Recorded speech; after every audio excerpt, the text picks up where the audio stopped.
Go ahead and sign in. You need a pen?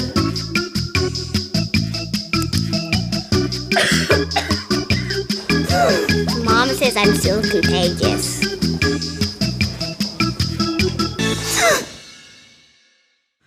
Skip the chaos and the germs. Log in to waitfromhome.com. See wait times at over 15 UMC clinics. And when it's time to come in, we'll call or text.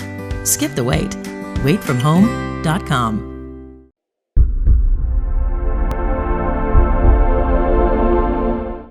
Welcome to the RedRaiders.com pregame show brought to you by UMC Health Systems. I'm Don Williams from the Lubbock Avalanche-Journal alongside our sports editor, Nicholas Talbot. And today we're going to discuss Texas Tech against Baylor. 2 weeks in a row, the Red Raiders facing top 5 programs. I believe that's the first time that has happened. Last week, Red Raiders lose a close one, 55-52 to TCU. They got to pull themselves together immediately, though, because it doesn't get any easier on Saturday. It's Texas Tech against Baylor, which is ranked number 4 in one poll, number 5 in another. 2:30 p.m. Saturday at Jerry World in Arlington. And Nick, the big question that, of course, in every Texas Tech fan's mind is Patrick Mahomes' status. Will he play? And if he does, how effective will he be?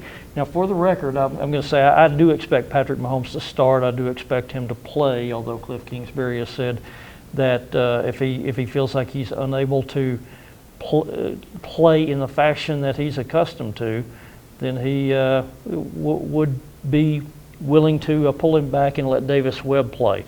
But what did you see last Saturday from Patrick Mahomes, and can Texas Tech win with with a less than full speed Patrick Mahomes on Saturday? Well, can they win with less than full speed? That's the question. You didn't see a lot of drop off in Patrick Mahomes' games. Of course, the coaches are going to notice that a little bit more than some of the casual fan will, because they have to alter the play calling. Cliff said after the game last week that it did affect the play calling a little bit because they knew he was hurt. Obviously we didn't get to talk to Patrick Mahomes after practices this week, but when he was walking out back from practice, you could see he had a sizable brace on his left knee.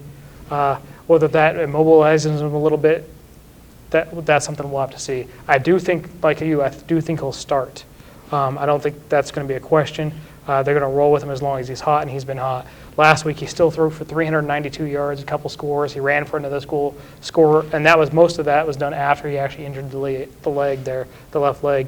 The thing that impressed me about what Patrick Mahomes did Saturday is even after he got hurt, even though he wasn't the same Patrick Mahomes, he still ran for some really big first downs. And you mentioned the touchdown, but he was really big on third down, fourth down, being able to see a seam, tuck it and run, and move the chains.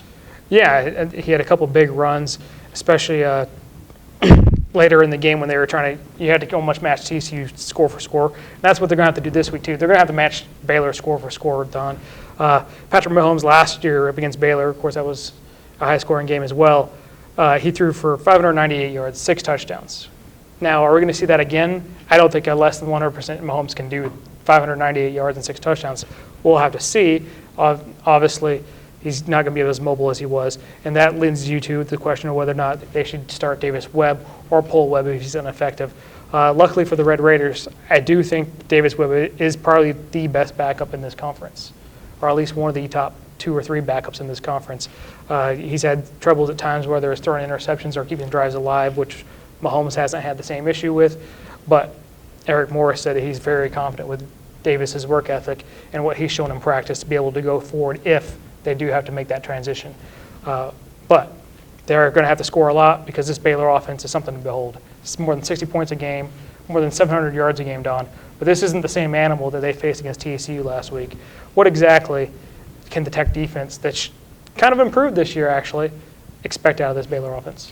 Well, if anything, it sounds almost crazy to say this, but if anything, I think it's going to be Baylor's an even bigger challenge than is TCU. David Gibbs, Texas Tech's defensive coordinator, talking about the similarities and differences between TCU's offense and Baylor's offense this week, said TCU is more similar to what Texas Tech does in terms of spreading you out and not really running a conventional rushing game. He said Baylor, on the other hand, uses tight end much more, and said the Bears can hurt you either way and are quite willing to do it either way.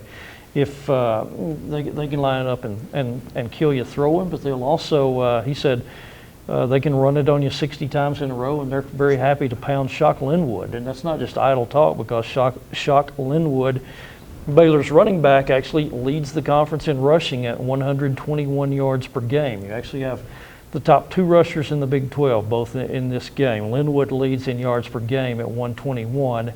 DeAndre Washington, who has played one more game, actually leads in total rushing yards, as he's up to 476 now. But the other thing I think that's maybe a little bit different between Baylor's offense and TCU's offense, I believe TCU probably has the better quarterback in Trevon Boykin. Baylor, though, has the faster receivers when you're talking about as a group, and a guy like Corey Coleman. Those guys present more difficulty in covering the speed, I think, versus, say, TCU's Josh Dotson, who's just such a big target. And, of course, he killed Tech more than anybody has, 18 catches, 267 yards. So Baylor's averaging 64 points a game. I think this is a game that, even though you said Patrick Mahomes is not the same guy he was last year, it's going to be tough for him to throw for 598 and 6. Still, Texas Tech offense, I think, has been clicking a lot. And if they can come up with a couple of turnovers against the Bears, this is another game that I see being played probably in the high 40s and 50s again, much like last year's game and much like last week's game. It's going to unfold again 2:30 Saturday. It's going to be down in Arlington at Jerry World, and this is the beginning of a 4-year contract. They've actually played in the Metroplex every year starting in 2009, 1 year at the Cotton Bowl. All the other years have been in Arlington.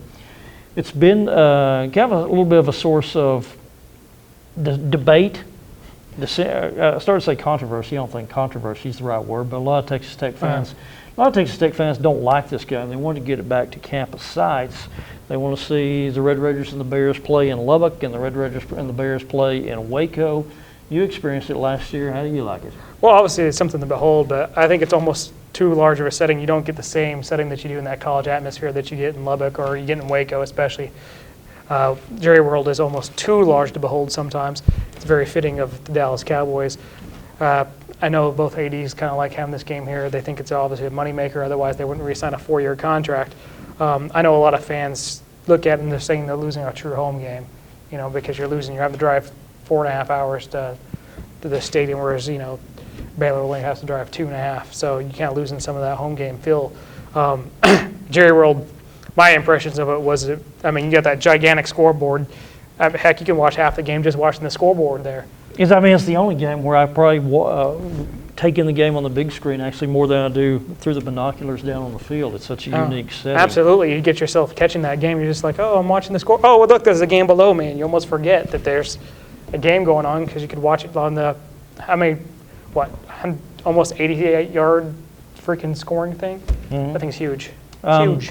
Yeah, and again, I thought a year or so ago, I believe this game would return to the campuses for the mere fact that Baylor built a new stadium down there on the Brazos. But Kirby Hocutt told us last year before they re-upped the contract that Baylor AD Ian McCall never indicated any unwillingness to move the game away from Arlington and Jerry World. And the economics of it, the numbers that Texas Tech has always said is Tech makes about $3 million per home game, but you get nothing for a road game. Versus when they go to Dallas, according to Kirby Hocutt, they make about $2 million each year from that game. So $2 million this year, $2 million next year, versus nothing this year. This is Baylor's home game. Mm-hmm. $3 million. What would be $3 million next year had they played in Lubbock. So the net profit or the net take from it, you make about $1 million. You make about $1 million over each 2-year window, and that is that's the incentive that these teams have for playing there. That's one of the incentives. The other is they feel like, okay, you get Texas Tech's biggest alumni base outside of Lubbock is in Dallas, so you bring the alma mater to those people, and then recruiting is such a big thing now. Texas Tech very much likes and covets exposure in Dallas.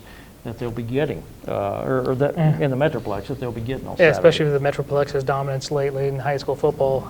You got to get the, you got to let those recruits see your product, and it's a drive to come out to Lubbock. If you can just have them come into the stadium in Jerry World, it's a pretty good impression. Yeah, one thing that we might mention to folks who are going to be traveling to the game on Saturday, I would say start early and try to get there early, because the Texas Rangers game against the Los Angeles Angels of Anaheim has been moved from a night game to a 12:05 p.m. start on Saturday. And of course, Globe Life Park in Arlington and AT&T Stadium, they sit right there together. So you're going to have 100,000 people all trying to get to the same site early Saturday afternoon, which is going to present a problem for folks That's about as many like you, Nick, who's planning to drive down on Saturday morning. That's about putting like the whole population of Lubbock into 2 stadiums in a couple of city blocks. It's going to be quite a sight to behold on Saturday. Yeah. In any event, that's about going to wrap it up for us for this time. Stay with us, though, throughout the week on RedRaiders.com and LubbockOnline.com. We'll have more stories for you, more notebooks, more updates. And then, of course, on game day on Saturday, we'll be right there for you as well. And a full slate of post-game coverage, including another post-game wrap-up video show. So for now, for Nicholas Talbot, our sports editor, Don Williams from the Avalanche-Journal, and the man who's running the videotape and editing it, Mark Rogers. That's the Red Raiders pregame show brought to you by UMC Health Systems. Take care, everybody.